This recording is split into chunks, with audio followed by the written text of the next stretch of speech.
Hi viewers, welcome to Heat and Habit.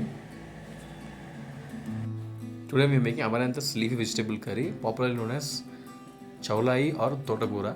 Finely chop them, neatly wash and finely chop them to small pieces. And then now finely chop onions. Then slice green chilies.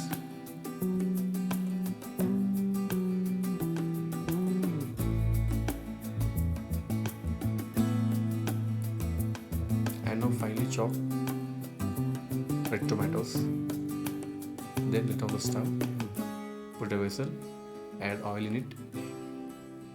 Then add cumin seeds, mustard seeds and red chili flakes. Then add the sliced onions and salt them.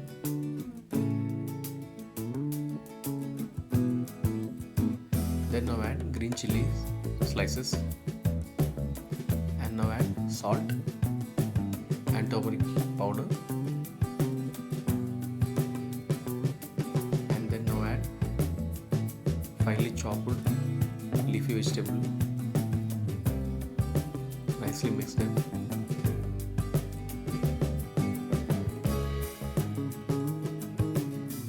Now add salt. See, now water is releasing from the leaf vegetable, and now add the tomatoes. Mix well, and now add required amount of chili powder, red chili powder. Enjoy yourselves. Mention in comments. Thank you for watching to Eat and Habit.